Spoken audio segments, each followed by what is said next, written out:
ये कहानी शुरुआत होती है उस जगत की जिसने वास्तव में जातिगत जुल्म सहा, जातिगत भेदभाव में पिसता रहा, कभी सर उठाकर तक नहीं चल सका, जिसने कभी सूरज तक नहीं देखा। भारत। कहानी शुरुआत होती है उस युग में जब केवल ब्राह्मण, क्षत्रिय और वैश्यों का राज हुआ करता था। ब्राह्मण जो खुद को बड़ा मानने का दावा करने लगा, जब इस हरे भरे जंगलयुक्त भूमि जो दलित और आदिवासियों से लहलहा रही थी, सभी अपने जीवन में खुश होंगे जो सभी की भाषा समझते होंगे, तभी एंट्री होती है एक ऐसे जातिगत दानव की जो देश में रह रहे दलित आदिवासियों की ज़िंदगी नरक बना देता है। खुद को भगवान का दूत बताकर धीरे धीरे अपना पैर पसारता है और जन्म होता है एक ऐसे अंधविश्वास का जो प्रकृति के नियम को भी चुनौती देता है, जिसका नाम था मनु। मनु इंसानों को बांटने का काम करता है, सबके कार्य बताता है और सभी को जातियों में बांटता है, लेकिन खुद को सबसे ऊपर रखता है जिससे वह भगवान का दूत भेजा हुआ दूत समझा जाए।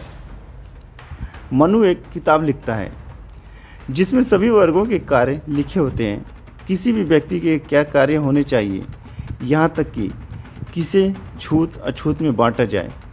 सभी वर्गों का समावेश करता है इस मनु में स्मृति में, जो उस जमाने का विधान हुआ करती थी, जिसमें शूद्रों पर अत्याचार के तरीके बताए गए। डॉक्टर अंबेडकर ने तर्क दिया है कि केवल सामाजिक न्याय ही समाज में सभी लोगों की सामाजिक सामंजस्य, सामाजिक स्थिरता और देशभक्ति की भावनाओं का नेतृत्व कर सकता है। सामाजिक न्याय के उद्देश्य लिंग, वर्ण, जाति, शक्ति, स्थिति और धन के आधार पर असमानताओं को दूर करना है। अंबेडकर सभी भारतीय नागरिकों को सामाजिक न्याय देना चाहते थे। डॉक्टर भीमराव अंबेडकर की जयंती जो उनके सम्मान में मनाई जाती है, जिसे समानता दिवस या इक्वलिटी डे के नाम से भी जाना जाता है, और असमानता को खत्म करने के लिए उनके बलिदान को भी याद किया जाता है।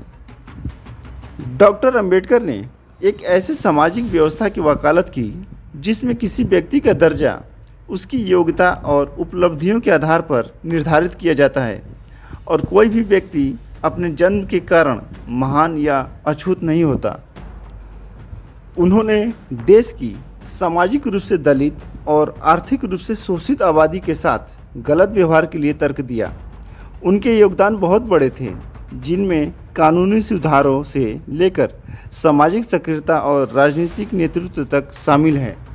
डॉक्टर अंबेडकर ने भारत के संविधान का मसौदा तैयार करने में काफ़ी महत्वपूर्ण भूमिका निभाई, यह सुनिश्चित करने की समानता, न्याय और अधिकार के सिद्धांत इसके ढांचे में निहित हो। उन्होंने दलितों, जिन्हें पहले अछूत कहा जाता था, और अन्य उत्पीड़ित समूहों के अधिकारों की वकालत की। सामाजिक उत्थान के लिए शिक्षा और सशक्तिकरण को महत्वपूर्ण उपकरण के रूप में महत्व दिया। अंबेडकर का सामाजिक न्याय का दृष्टिकोण सभी मनुष्यों की आज़ादी, समानता और भाईचारे को बढ़ावा देती हैं। उनके तर्कवादी और मानवतावादी उन सभी बातों का विरोध करती थी जो धर्म और पाखंड की आड़ में मनुष्यों का शोषण करते थे। उन लोगों ने पाखंड की आड़ में एक ऐसे धर्म की स्थापना की जो सभी समय पर मनुष्यों पर लागू हो सके। डॉक्टर अंबेडकर ने बताया कि जाति व्यवस्था हिंदू धर्म का मूल कारण है। ये वर्ण व्यवस्था भी हिंदू धर्म का स्रोत है जो मनुष्यों में असमानता पैदा करती है, साथ ही जाति और छुआछूत को बढ़ावा देती है। डॉक्टर अंबेडकर ने देश में वंचित और आर्थिक रूप से शोषित नागरिकों के लिए एक समान व्यवहार की वकालत की।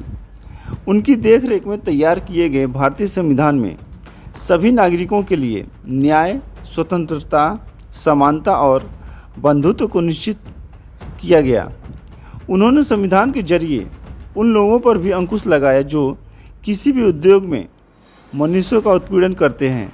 साथ ही भारतीय संविधान के अनुच्छेद 17 छुआछूत को समाप्त करने की घोषणा करते हैं। संविधान सभा में संविधान को मंजूरी देने के लिए अपने भाषण में अंबेडकर ने कहा था कि मैंने अपना काम पूरा किया। मेरी इच्छा है कि कल भी सूर्य उदय हो। नए भारत को राजनीतिक आज़ादी तो मिल गई, लेकिन सामाजिक और आर्थिक आज़ादी का सूरज उगना अभी बाकी है। बाबा साहेब ने अपना जीवन भारत में सामाजिक न्याय और हाशिए पर पड़े उन दलित समुदायों को मजबूत बनाने के लिए समर्पित कर दिया। इतना ही नहीं, सामाजिक न्याय के लिए उनके प्रयास परिवर्तनकारी थे और उन्होंने भारत में हाशिए पर पड़े समुदायों की मजबूती और आज़ादी की नींव रखी। उनकी विरासत दुनिया भर में समानता, सामाजिक न्याय और मानवाधिकारों की मुक्ति के लिए लड़ी। ये कहानी उस समय की है जब बाबा साहेब डॉक्टर भीमराव अंबेडकर को वकालत कर रहे थे।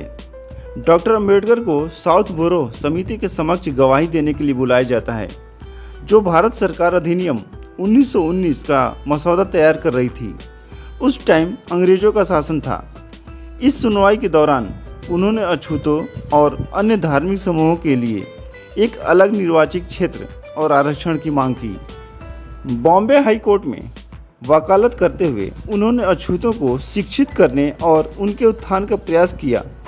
उनका पहला संगठित प्रयास केंद्रीय संस्थान बहिष्कृत हितकरणी सभा की स्थापना करना था, जिसका मुख्य उद्देश्य शिक्षा, सामाजिक आर्थिक प्रगति और बहिष्कृत जातियों के कल्याण को बढ़ावा देना था, जिन्हें उस टाइम दलित के रूप में जाना जाता था। उन्होंने दलित अधिकारों की वकालत करने के लिए मूक नायक, बहिष्कृत भारत और इक्वालिटी जनता सहित कई पत्रिकाओं की स्थापना की। संविधान मसौदा समिति के अध्यक्ष के रूप में डॉक्टर अंबेडकर ने भारत के संविधान के निर्माण में महत्वपूर्ण भूमिका निभाई।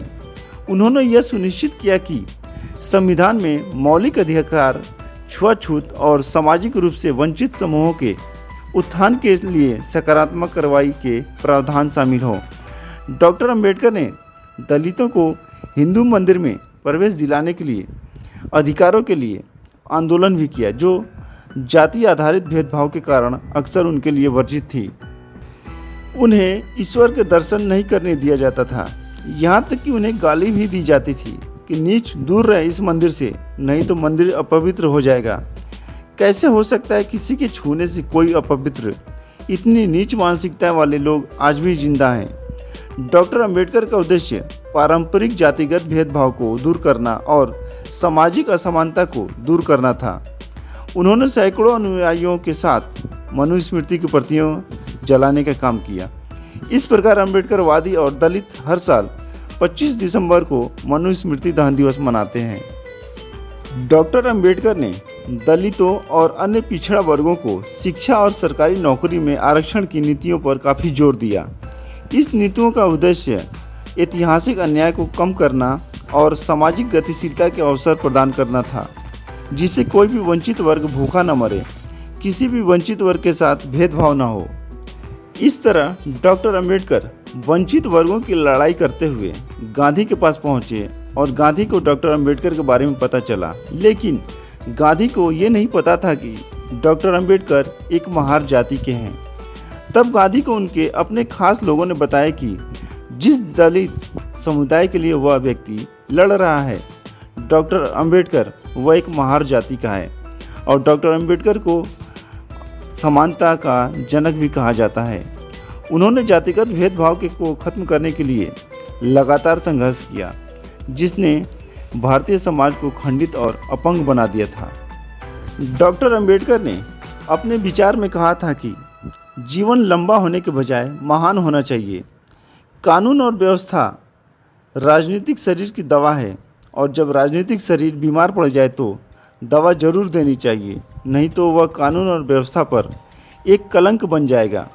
एक महान आदमी एक प्रतिष्ठित आदमी से इस तरह अलग होता है कि वह समाज का नौकर बनने को तैयार रहता है। मैं ऐसे धर्म को मानता हूँ जो आज़ादी, समानता और भाईचारा सिखाए। जब बाबा साहेब संविधान सभा में भाषण दे रहे थे अपने ही बनाए संविधान पर, तब उन्होंने कहा था कि अध्यक्ष महोदय, मैं आपका आभारी हूँ जो मुझे बोलने का मौका दिया। मैं संविधान की अच्छाइयाँ गिनाने नहीं आया हूँ। जहाँ तक कि मेरा मानना है कि संविधान कितना भी अच्छा क्यों न हो, जब तक उसे अमल में लाने वाले लोग अच्छे नहीं होंगे, संविधान अच्छा साबित नहीं होगा। और अगर संविधान कितना भी बुरा क्यों ना हो, अगर उसे अमल में लाने वाले लोग अच्छे होंगे तो संविधान अंततः अच्छा ही साबित होगा।